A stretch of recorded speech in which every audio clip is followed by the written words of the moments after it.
શું તમે તવા પુલાવ બનાવતા બીવો છો? નહીં બીવાનું. તમે નહીં બનાવો તો કોણ ગામના બનાવી જશે? આ રેસીપી જોઈ લેવાની. ચલો. કઢાઈ લીધી, તેલ મૂક્યું છે, એમાં સૂકા મરચાં નાખવાના છે, હજી નાખવાનું છે જીરું. બ્રાઉન ના થઈ જીરું ત્યાં સુધી એને રાખવાનું છે. પછી આપણે આમાં એડ કર્યું છે ગાજર, કેપ્સિકમ, ઓનિયન, ટોમેટો.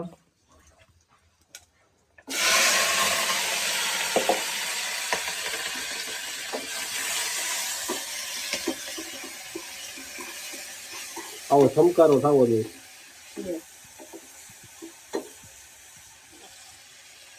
લીલું લસણ એડ કરી દેવાનું છે અને 5 મિનિટ સુધી એને ફ્રાય થવા દેવાનું છે. ચલો એમાં એડ કરશું આપણે 1 ચમચી અને હાફ નમક, કાશ્મીરી રેડ પાવડર, હલ્દી પાવડર, ધનિયા પાવડર.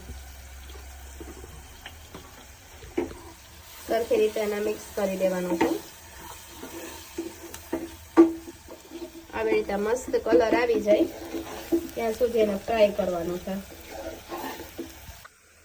રાઈસને જીરાવાળા છે એ બોઇલ કરી અને જીરાવાળા ફ્રાય કરી રાખ્યા છે, એ આપણે આમાં એડ કરશું.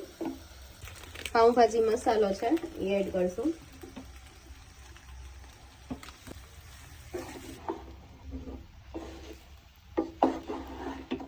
આ રીતે બધું મિક્સ કરી દેવાનું છે. મહેમાનને શેની સાથે સર્વ કરવાનું? આને તમે દહીં સાથે સર્વ કરો, બહુ જ ટેસ્ટી અને યમ લાગશે. લાસ્ટમાં આપણે ગાર્નિશ માટે કોરિએન્ડર એડ કરી દઈશું. તૈયાર છે આપણા ડિલિશિયસ તવા રાઈસ. It's final. યમી લાગે છે આનું. Too yummy. ચલો ટેસ્ટ કરીએ. યસ.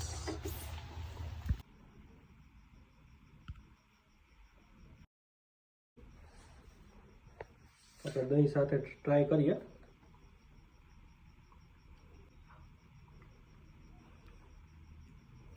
સ્પાઇસી લવર માટે આ શિયાળામાં બેસ્ટ મેનુ છે. ફૂલ યમી. એક સ્પૂન નાખી. સો ડિલિશિયસ.